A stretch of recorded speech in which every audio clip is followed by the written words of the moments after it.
Welcome to Joy in Our Town. I'm your host, Vanessa Rose. Thank you so much for tuning in to join us for another great edition today. We always enjoy joining you in your home and sharing wonderful information with you so we can bring some knowledge, awareness, and some joy into your town.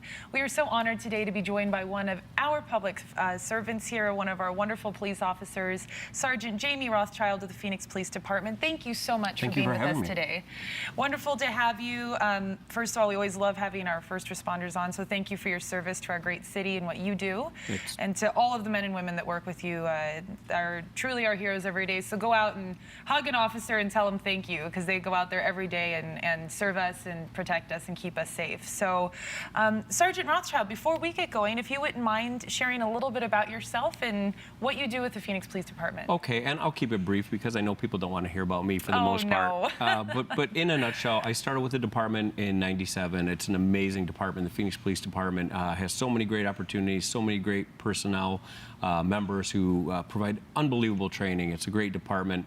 And through the course of my career, in 2004, I created the Employee Assistance Unit. So on the break, you and I were talking about the tragedies that we're seeing nationwide. We would go in and we would work with the employees and their families to make sure that they have the resources to navigate through those difficult things that public safety personnel and their families encounter. And then ultimately, unfortunately, we got to work with a lot of churches in the area as we were doing funerals for when our officers did fall in the line of duty. So it was an unbelievable, it was a way to serve people in a manner that I never thought we could. In 2009, I became one of the sergeants over one of the community action teams. So we would go out and serve and work with the communities, and the communities that we serve would come to us with their needs. We'd work on crime prevention strategies. I then went to the hate crimes unit and was leading that. So we would look at any time someone was targeted because of who they are, we would take over the investigation. And I'm currently in charge of the Silent Witness program. So we operate nationwide with all law enforcement agencies. We work very closely with the media and the community to put out information to find real bad people and put them in jail.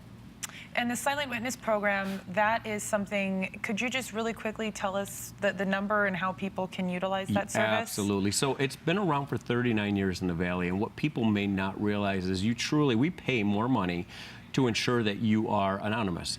So we pay more money not to have caller ID, basically. We can't track you down. When you call that number, 480-WITNESS, or 480-TESTIGO in Spanish, TESTIGO, we will give you essentially a code name. The number will be answered 24 hours a day, 365 days a year. You will get a code name or number, and we need you to hold on to that, because if your information leads to the arrest, identification, the capture, the indictment of somebody, you could be eligible for a cash reward, usually up to $1,000. We need you then to call back with that code name, and we will walk you through how to get that reward. So it's a great program, because not everyone wants to have police contact, but they can do so in a very safe, secure manner from the comfort of their home. And that way they don't have to feel intimidated, or if they're afraid of their information or identity getting out. That's not a possibility. It's never been, it's not a possibility. It's never been a factor. If we don't have the guarantee of anonymity, then we don't have the program. Okay, so that's a wonderful resource. So if you know something in your neighborhood, if you're aware of some sort of crime or anything going on, it's a completely, totally 100% anonymous, and you can help save lives, you can help prevent crime, you can help do those things without being worried about getting in trouble. We always want people we need them to still call 911 and Crime Stop when that's appropriate. But if you have follow-up information on a felony, so calling us doesn't create a report, but if there's a report created, or if there's a case or a felon that you know that something's going on, you can give us that information. We work with every investigative unit in the county. We will get it to the right person. Okay, wonderful. Well, I know we're also going to be speaking a little bit more in depth about that at crime prevention coming up here. So our first topic is personal and residential safety. This is something where, what is the percent, how many home break-ins are happening in our city on a regular basis? You know, I don't know the number of the actual home break-ins, but what I see as a trend, so I'm from New York, and when we grew up, we had air conditioning never. We had fans in the windows. So that meant that our windows were open, the screens were closed. We knew our neighbors. We could hear them. We knew what was going on outside. In Arizona, we suffer because of that. We drive into the garage as quick as possible. We shut that garage. The air conditioning's going. We don't hear what's going on outside. So it's more of a mindset that we're trying to change. Now, one of the things that the greatest blessing / curses, I think, as a society that we have are the cell phones. What they're capable of is amazing, but they take so much attention and distraction, basically, that we're not aware of the crimes that are going on around us. So even though we talk about burglaries, it can be somebody who's who's in your neighborhood who shouldn't be there. It can be somebody who's looking to take something of yours, or it could be, and we see this with silent witness, you just inadvertently saw something that you didn't think twice about it, but that is a critical piece of information the investigators could use to solve another crime. And so what are some of the common methods that criminals use to take advantage and to commit crimes? There's a couple different things. Sometimes people like to hide in plain sight. So if somebody's knocking on your door, ringing your doorbell, they legitimately could be trying to sell you a product, or they could be trying to scope out and see if anyone's really there. And so when you look at how residential burglaries occur, if you back those up a little bit, oftentimes it was somebody either trying to see if someone was home or driving by the neighborhood, just really trying to get a sense of who's there. So when somebody is trying to get your attention, you're at home, our natural inclination is don't answer the door, don't say anything, I don't want to buy anything. You don't have to answer the door, but maybe you could acknowledge through the door that, hey, I'm home and I don't want to answer the door right now, or something. Because when people know you're home, that is a great deterrent. The other side byproduct and benefit of that is we are looking out, hopefully, for our neighbors. If we're always having the blinds closed, it's hard to do. If we can get outside and talk to our neighbors, and church groups and community groups have been amazing in this respect, getting out there and doing community projects, knowing what's going on, who belongs in the house, just having that basic information is one of the greatest crime deterrents that we have. Well, it sounds like even as far as just being aware of your surroundings, because even if you have a neighbor and you know what cars they drive and all of a sudden there's a random car in front of their house and you're aware, it just being aware of those surroundings and really paying attention to something other than just kind of what's going on in your own four walls. So if you talk to any criminal, I think the overwhelming majority will tell you and have told us, I didn't want to get caught. I stole this to sell it so I could support my drug habit. I didn't want to get caught. I didn't want to be seen. I wanted to get in. I didn't want anyone to get hurt. I wanted to get out and go. They just want to commit what they feel is a property crime. If you're paying attention to what's going on around you and having that awareness, you can often thwart that from happening. And sadly, they may go on and commit a crime somewhere else, but it will save you and your family from being a victim at that moment if you can simply deter that. And something as simple as saying to someone, hey, how you doing? They know now that you've seen them and you can describe them to the police, and that alone could be a pretty powerful deterrent. So just pay attention. Like you said, sometimes this can be a bit of a distraction and people don't notice what's happening. I mean, right in their own immediate space, what's going on, sitting in your car. I mean, as far as even sitting in your driveway or sitting in your car for an extended amount of time, what is some safety protocol that people should follow about being aware when they're in a vulnerable position like that? We are battling cell phones, and whether it's a family in a dinner who's not talking because they're all on cell phones, there's a byproduct of that talking, which is parents can engage their children and find out what's going on in their life. Not only does it make for a stronger family, but it makes the family more aware of trends and threats and vulnerabilities to their family. But one of the things that I tell people, when you're in your car, if you're at a stoplight, instead of being on your phone, if you simply train your mind, so if you look next to the car and say there was a red Ford Taurus and here was the license plate, you get into the mindset of being aware. You're also sending a message to potential thieves that your head is up, you're alert, and that day that you're not going to be the victim, as well as it helps dramatically recall information, whether it be something from a shopping list or describing the person next to you. If you can just get into that mindset, it is a powerful tool. That's, I think, also a survival skill that probably goes back to our ancestors, and even just being a human being is being aware. And I'm sure that that helps police officers in investigations. If people are aware of what's in their surroundings and something happens to happen around them, they're able to actually describe things versus, I have no idea what was going on. Right. A lot of times you go to an accident scene and people say, I saw the accident. Well, tell me what you saw. Well, I heard the screech and I heard the crash and I looked and there they were.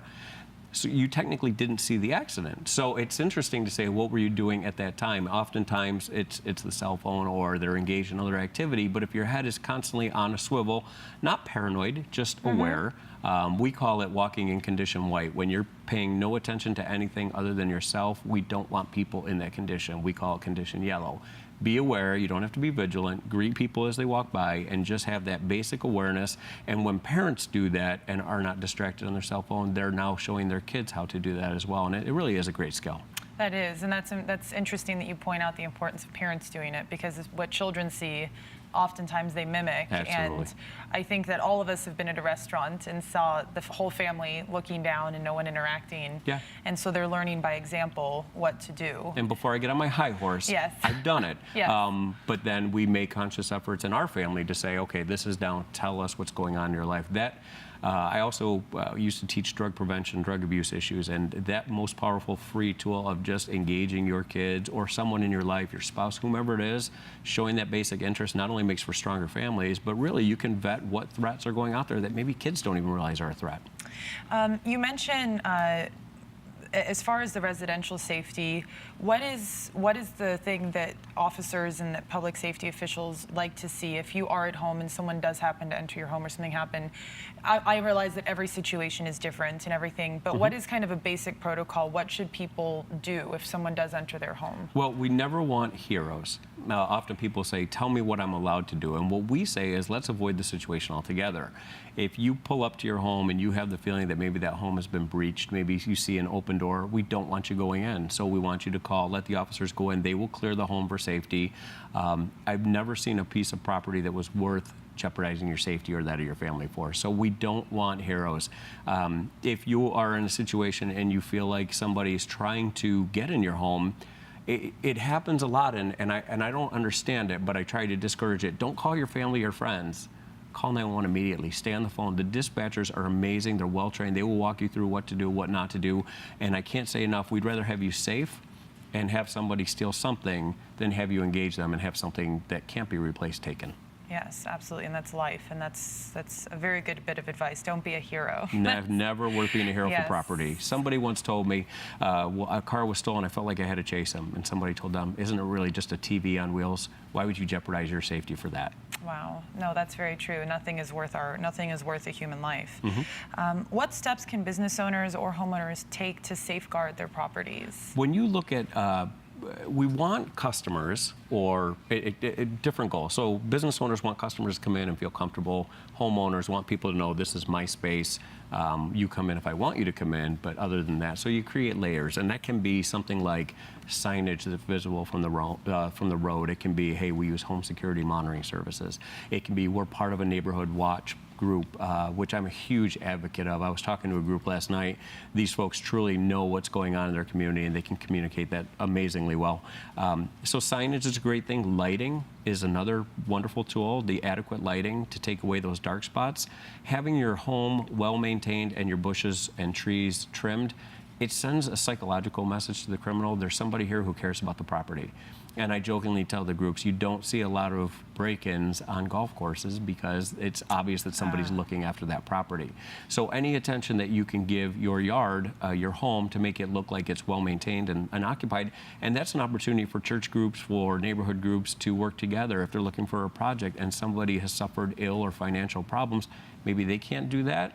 Makes their neighborhood safer if the other folks join together as a collaborative effort and say, hey, we'll start fixing those issues for you, and now it's a win-win for the whole community.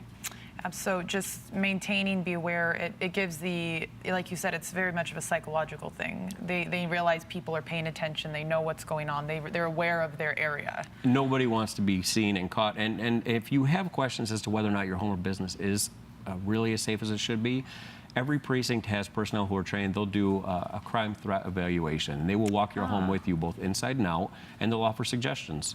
And it's, hey, if you had a budget of $1 million, this would be perfect. But if you have a budget of $20, maybe window locks would be best. So it's a very personalized approach to crime prevention. Oh, how great. And can they just reach that service? Do they just go to the website and find that? Or how can people reach that service? Once they determine what precinct they live in, they can just call the main precinct. And that's true not just of the Phoenix Police Department. It's probably every department in the Valley offers that same service. We call it CPTED, Crime Prevention Through Environmental Design, but it's basically just a threat reduction survey.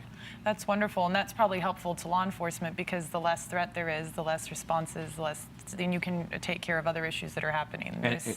Absolutely, and then the nice side byproduct again is now we have that relationship with the homeowner. They can ask of us those questions, and we get to know them, and now we know who belongs there and who doesn't, and what their concerns are. Absolutely. Well, thank you so much, Sergeant Rothschild, for this first segment. It's been wonderful, so much great information, and please, all of you at home, there's been information put at the bottom of your screen. Please get to know your local police officers. Go to the website, contact your local precinct. There's so many resources that are available to you to help develop that relationship and to keep your neighborhood safe. Please don't go anywhere. We'll be right back after this short message. Oh, what? Did you see that? That call was ridiculous. Hey, man, it could have gone either way. Open your eyes, man. That wasn't even close. Chill, there's a lot of game left. Yes!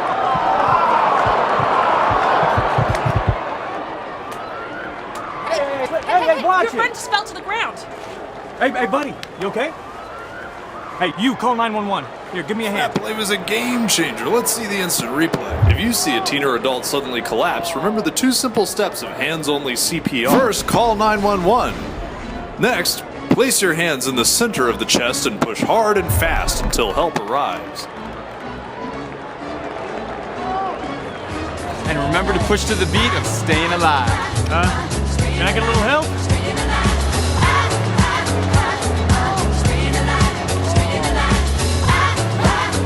Awesome effort, folks. The paramedics have arrived. Now you know the 2 steps to save a life. You're ready to make the save.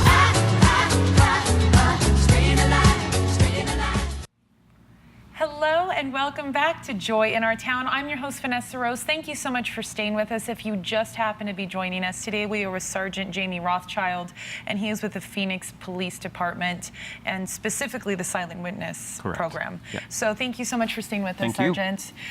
Great to have you here. Great first segment speaking about personal and residential safety. And now we're going to speak about crime prevention. What programs and resources exist so that people can enable crime prevention in their homes and their business? Absolutely. So in the first segment, when we were talking about the safety aspect, you'll find that a lot of what I'm going to talk about is almost redundant because it's interchangeable. So, and again, I can only talk about the Phoenix Police Department. Every other city has similar programs, but specifically the terms I use are for Phoenix. There's a couple ways that you can get engaged in your community. We have something called Phoenix Neighborhood Patrol and Block Watch. And I'll start with those because a lot of people do get those confused. Block Watch is essentially knowing who belongs in your neighborhood, knowing your neighbors, getting together and having that initial training so that you can meet your neighbors, and then working together to report suspicious activity. One of the nice things that happens is when you get to know and trust your neighbor, you can communicate, hey, I'll be out of town. You usually have a contact list. If you have questions about, I saw someone outside your house, do they belong there? It really is awesome for building that bridge, and a lot of us truly are guilty of we just stay in our houses. We don't know who belongs. We might know their name, but I heard someone once say, if you can tell where they work, know their name, know their kid's name, know their favorite music, you've probably got a good chance of knowing your neighbor, and that's absolutely true. Phoenix Neighborhood Patrol is sometimes referred to as Block Watch on wheels. That's when folks go through an additional training segment, and then they patrol their neighborhood. And I use the word patrol not to engage when they see something, but to report. They can report suspicious activity as they're driving around. They know what to look for. It gives the residents who live there an added sense of peace and security. And it's a great opportunity, again, to get out, talk to your neighbors, and know what's going on. One of the things that we find is just talking to neighbors, you may find out, hey, these teenagers go to this spot this time every day, and we think something's going on. That information from the sources in your neighborhood is really helpful to the police for a couple reasons. One, we can stop by, see what's going on, or we can look for evidence of things going on there. Maybe it's a very legit group, and maybe it's not. But that way we can find out, we can let the parents know, and we can communicate better. So those are the 2 main programs. CPTED, the crime prevention through environmental design, is unbelievably huge for businesses and homes, and in a nutshell is having somebody come through and doing that free threat assessment of your property. And really the nice thing that happens is most people say, I never thought of that.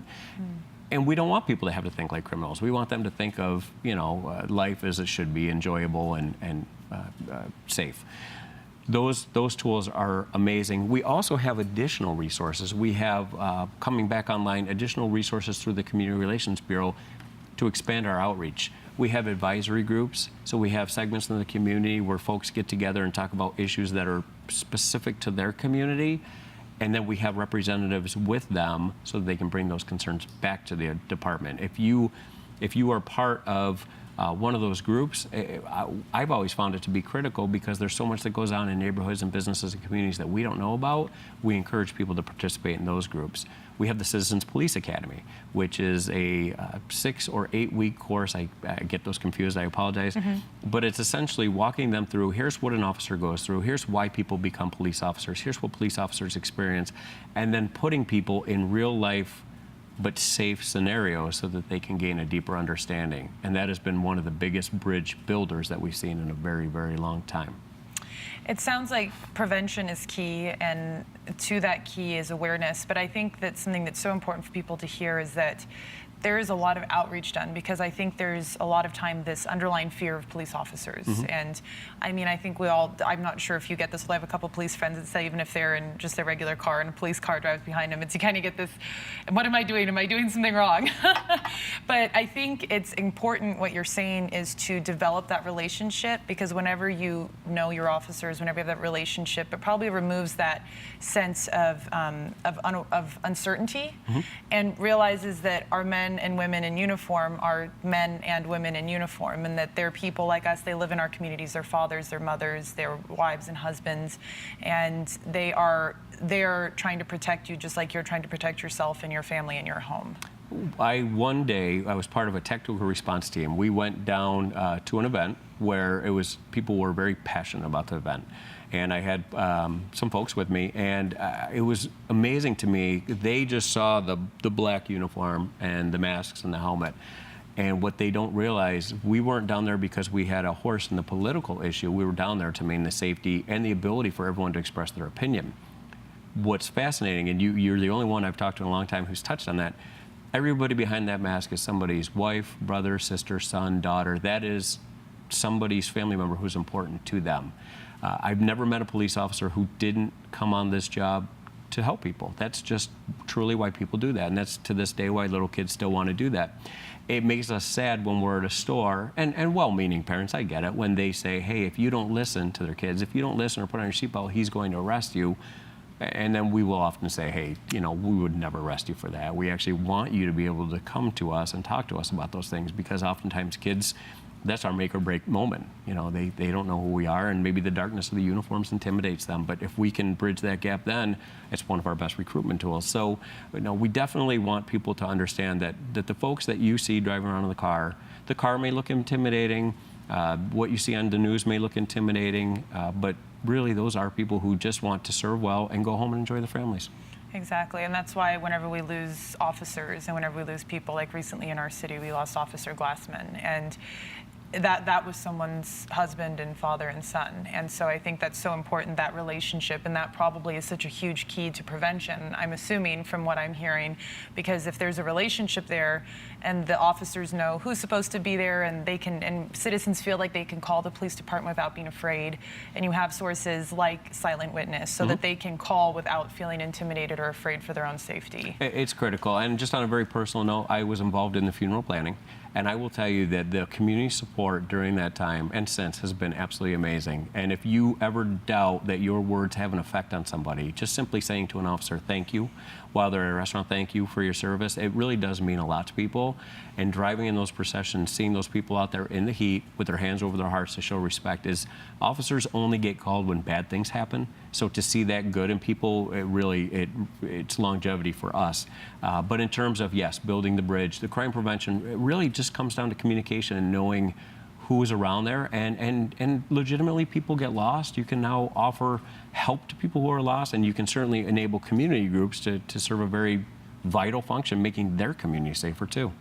As far as crime prevention goes, I know that 911 is a line that's designated specifically for life-threatening emergencies, correct? That's what is kind of the guideline there. So if people see something, who should they contact if it's not a threatening emergency at that moment? So it's really anything in progress, and I'll change a little bit from life-threatening, because it can certainly be a car accident when someone's trapped in the vehicle. That's critical. It could be a break-in that's occurring.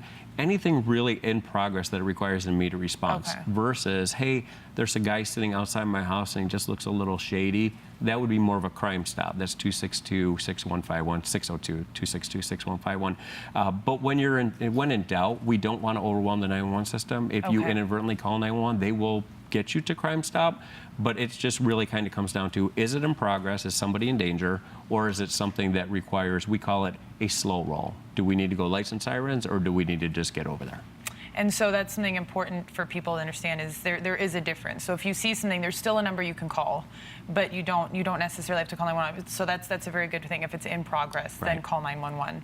I know that one thing as far as prevention goes is, and and not in recent, but there's been stories and histories of people coming to the door and saying they're with the police department. And matter of fact, that happened at our own office here. I'm with the Phoenix Police Department, let me in. What should people do, and how can they verify if it's actually a police officer? And for their own safety, is it advised by the police department to actually verify if they didn't call for police and there's no reason why they would be there, to actually call and verify that that's a police officer? Yeah, if you have any doubt, so anybody can go into a uniform store and buy a security badge. So you really want to be able to check out not just the badge, but every officer in the state it's an ID, it's an official ID. It has their title or the department name, it has police or deputy sheriff, whatever that is, but it's a pretty official looking ID. If something happens when you are asked to pull over, for example, we want you to call. If you truly have a doubt, you can call 911. They are in real-time communication with the officers. But what I tell people, if you just blew through a stoplight and there's a police car behind you, it very well may be, it probably is a police officer. But if you have safety issues, and we've had people come up with questions, this happened, that happened, when in doubt, you can certainly call 911. We do want you to at least get to a safe place. Now here's what I'm going to confuse the message here. We want you to get to a safe place and a well-lit place if you have a doubt, but don't be surprised if 911 says just keep making right-hand turns, and they're going to keep you moving, but they're going to keep you in an area that's easy for us to find. There's a slight delay from when you're talking to 911 till it gets to the officers, so they're going to keep you moving in an area that we can easily find you. Okay, and then that way they can verify and they can answer any questions you have. And so that would never be considered a sign of disrespect if someone had a question and they were communicating that. That would be understandable that they were trying to prevent anything that would possibly be false. The overwhelming majority of traffic stops are in marked police vehicles with overhead lights. If somebody who's a plainclothes officer, and I operate silent witnesses in plainclothes, if somebody says that they're a police officer and you have a doubt, you can certainly ask for credentials, and then you can certainly verify with our dispatchers as well. Yeah, and that's something that's very important to have. Well, can you tell us that number one more time for crime prevention? Absolutely. Crime Stop is 602-262-6151. They used to call it 2626-151. Okay. And that's, most people who grew up in the Valley remember that. Not everyone does. And then again, for life-threatening or things in progress or things that require an immediate response, 911. And if it's not truly doesn't meet their criteria, they'll get you to Crime Stop. Wonderful. Well, thank you so much, Sergeant, for being with us today and for all that you're doing. And thank you so much at home for watching. We look forward to seeing you here next time on Joy in Our Town.